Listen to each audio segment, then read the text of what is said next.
색다른 시각으로 시장을 좀 바라보는 시간입니다. 퀀트 아이디어. 이 시간은 신영증권의 이경수 연구원과 함께하겠습니다. 안녕하세요. 네, 안녕하십니까. 네, 참 시장이 어려운 장이 계속해서 이어지고 있는데 어떤 아이디어를 가지고 시장을 좀 바라보면 그나마 좀 괜찮을까요?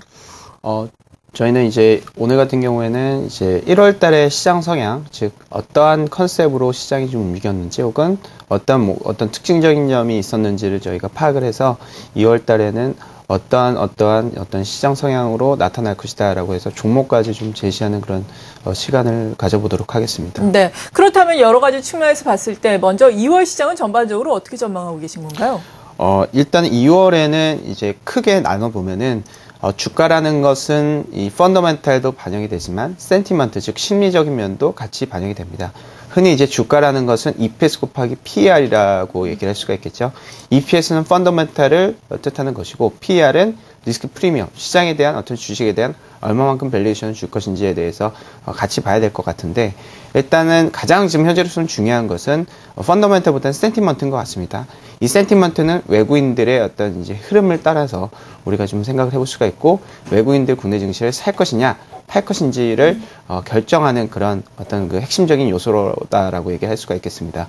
일단 1월 달부터 좀 참고를 해보시면은 1월 달에는 글로벌 센티먼트가 리스크 테이킹 현상이 나타났습니다. 한마디로 위험 선호도 현상이 나타났죠. 글로벌 위험 선호도가 나타난다면은 당연히 외국인들이 국내 증시에 외국인들이 순매수를 보이겠습니다. 이런 식으로 1월 달 같은 경우에는 센티먼트가 리스크 테이킹 현상이었으니 국내 증시에 외국인들이 들어왔어야지 맞는 건데, 뭐 잘 아시다시피 1월 달 같은 경우에 외국인들이 약 2조 원 가량의 순매도가 나타났습니다. 이런 것들은 어떻게 보면은 1월 달 시장은 어떤 요인으로 통해서 외국인들 국내 증시 들어오지 못했다라는 것을 알 수가 있는 것이죠. 그 핵심적인 요인은 환율 상승이다라고 저희는 보고 있습니다. 워낙 강세가 완화되었기 때문에 외국인들 국내 증시에 차익 실현을 했던 것이다라고 판단하고 있고, 두 번째는 뱅가드 이슈를 빼놓을 수가 없겠죠. 뱅가드 이슈 같은 경우에는 어떻게 보면은 FTSE의 이머징 마켓에서 빼서 FTS의 선진국 마켓에 집어넣어야 되는 그런 과정이 있기 때문에 7월 중순까지에는 계속해서 외국인들의 매도세가 나타날 것이다 라고 얘기를 해볼 수가 있겠고요.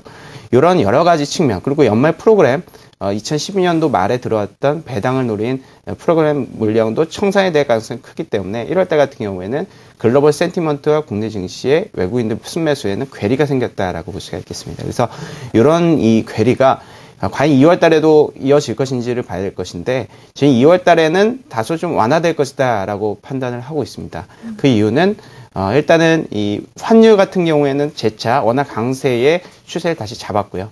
뱅가드 이슈는 계속해서 좀 중립적으로 현재로서 1월달 같이 2월달에도 영향을 미칠 거다라고 생각할 수가 있을 것 같고, 연말 프로그램 청산 같은 경우에는 1월달보다는 2월달이 좀 프로그램 물량이 좀 덜 나오는 측면이 있기 때문에 1월달보다는 센티먼트 측면에서는 분명히 개선된 측면이 있을 것이다. 1월달 같이 이머징 시장 외국인들이 다 들어오는데 한국 시장만 파는 그런 시장이 아닐 것이다 라고 생각을 하고 있기 때문에 센티먼트 즉 심리적인 측면에서는 2월달이 조금 1월달보다는 개선되는 측면이다라고 좀 볼 수가 있겠습니다. 네, 그렇죠. 미국 같은 경우에는 정말 연일 지금 뭐 5년 몇 개월 만에 최고치, 사상 최고치에 근접하고 있다라는 소식이 들려오고 있음에도 불구하고 우리 증시는 지금 연중 최저 수준까지 떨어진 상황인데요. 이러한 디커플링이 그렇다면 2월에는 말씀하신 것처럼 여러 가지 요인들이, 악재들이 좀 해소가 되면서 좀 해소가 될 수 있을지, 어느 정도까지 밸류에이션을 좀 맞춰줄 수 있을지 궁금한데요. 어떻습니까? 일단 방금 말씀드린 거는 이제 제가 말씀드린 건 이제 심리적인 부분이 디스카운트 부분이 해소가 되었다라는 것이고, 밸류에이션 같은 경우에는 한국 기업 이익에 대한 평가를 하는 것이죠. 근데 이제 기업 이익에 대한 평가는 조금 다릅니다. 센티먼트는 안 좋은 것이 조금 완화될 수 있다라고 생각할 수가 있겠는데, 펀더멘탈 측면에서는 그렇지가 않은 것 같습니다. 한국 증시는 지금 현재 기업이익 측면에서 상당히 좀 부진한 모습이 나타나고 있고, 글로벌 시장 대비해서 상당히 좀 좋지 않은 모습이 나타나고 있습니다. 그 이유는 환율 효과이기 때문이겠죠. 환율 효과가 워낙 강세이기 때문에 글로벌 Q가, 즉 글로벌 어떤 이제 경기가 횡보하는 그런 상황에서 포지셔닝을 잡지 못하는 거예요. 그러니까 점유율을 이제 높일 수가 없는 상황이다. 기업이익이라는 것은 P 곱하기 Q인데 Q가 가만히 있기 때문에 P에 대한 어떤 가격 경쟁력이 있어야 되는데, 오히려 우리는 반대로 워낙 강세로 그거에 대한 악영향을 미치고 있다는 것이죠. 그렇기 때문에 그러면서 보시다시피 글로벌 시장 대비해서 한국의 밸류에이션 할인율이 상당히 좀 크게 높아지고 있습니다. 그만큼 싸지고 있다는 것이죠. 글로벌 시장이 10배라면은 한국 시장 7배밖에 안 된다는 얘기입니다. 이런 상황이 계속해서 좀 나타나고 있고 그 핵심적인 근거는 글로벌 대비 한국의 이익 상대 강도, 즉 글로벌 대비해서 이익이 얼마만큼 상대적으로 높은지를 볼 수가 있는 건데 2011년도 사례를 봤을 때는 한국의 기업이익이 글로벌 대비해서 높은 모습이 나타났죠. 이에 따라서 할인폭이 크게 축소가 되는 그런 모습이 나타났습니다. 그렇지만 지금 같은 경우에는 기업이익 측면에서 글로벌 대비해서 좋지 못하다 보니 할인폭도 계속해서 확대가 되는 그런 모습이 나타나고 있습니다. 그래서 이 밸류에이션 측면에 대한 어떤 부담은 한국이 환율 효과, 즉 환율 전쟁, 미국이라든지 일본보다 돈을 더 많이 풀지 않는 이상 사실 해결하기는 쉽지 않을 것이다 라고 판단하고 있고 이런 측면은 좀 더 중장기적으로 일어나지 않을까라고 생각을 하고 있기 때문에 현재로서는 2월달 같은 경우, 짧은 그림에서는 2월달 같은 경우에는 펀더멘털상으로는 1월달과 별반 다를 것이 없다. 다만 실적 시즌이 있기 때문에 안 좋은 이익에 대한 우려가 일치 실적 발표가 나타나면은 약간 착시 효과가 나타날 수가 있거든요. 이익이 안 좋다라는 것을 확인했기 때문에 다음에 대한 기대감으로 일단은 2월을 시킬 수가 있는 상황이기 때문에 펀더멘털 상에 대한 어떤 좋지 않다라는 것은 사실이지만 그거에 대한 느끼는 투자자들의 어떤 심리는 1월달만큼 그렇게 크지는 않을 것이다. 실적이 일단 발표가 되었기 때문에 그렇게 좀 생각을 할 수가 있겠습니다. 네, 그러니까 뭐 센티멘털에 있어서나 펀더멘털에 있어서나 가장 중요한 변수는 어떻게 보면은 환율이라고 할 수 있겠는데 이 부분은 급격하게 개선되기는 어려운 상황이고 다만 펀더멘털 부분에서도 이걸 여전히 좋지 않지만 받아들이는 심리는 나아졌고 그리고 센티멘털 부분은 전반적으로 보자면 1월보다는 나아졌다라는 말씀이신데 그렇다면 2월에는 구체적으로 이걸 바탕으로 어떤 투자 전략을 우리가 세워볼 수 있는 건가요?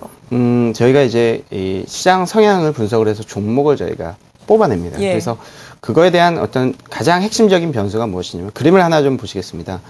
기업이익 수정 비율을 하나 좀 보여드릴 텐데 기업이익 수정 비율이라는 것은 기업이익이 상향되는 기업 수들의 숫자와 그 숫자에서 하향되는 종목 수를 빼서 그 전체 종목 수로 나누는 것입니다. 그러니까 한마디로 이 추세는 지금 현재로서 이익이 상향되는 종목군들이 많으냐, 하향되는 종목군들이 많으냐에 대한 그래프인데 보시다시피 금융위기 이후에 가장 최저 수준의 ERR을 보이고 있습니다.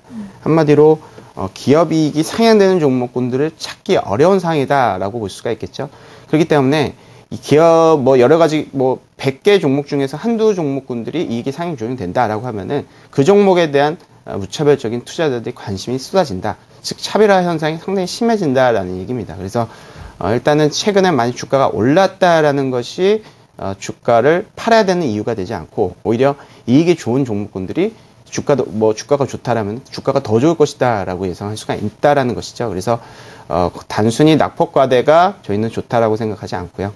그만큼 대안이 없는 ERR이 낮아지는 그런 시장 성향에서 우리는 이익이 개선되는 밸류에이션이 높고 주가가 많이 오르더라도 그 종목군들의 숫자가 상당히 줄어들었기 때문에 그 종목에 집중적으로 투자를 하자라는 그런 주의입니다. 그래서 저희는 좀 종목을 뽑아봤는데요. 네. 삼성전자라든지 대덕전자, 솔브레인, 네오이즈 게임즈, LG U+, 삼성전기, LG생활건강, 한국가스공사, 아모레퍼시픽, 동아제약, 삼성 SDI, SK, 제일모직, 농심, SK텔레콤, 대웅제약, SK하이닉스, CJ, 제일기획, LG생명과학.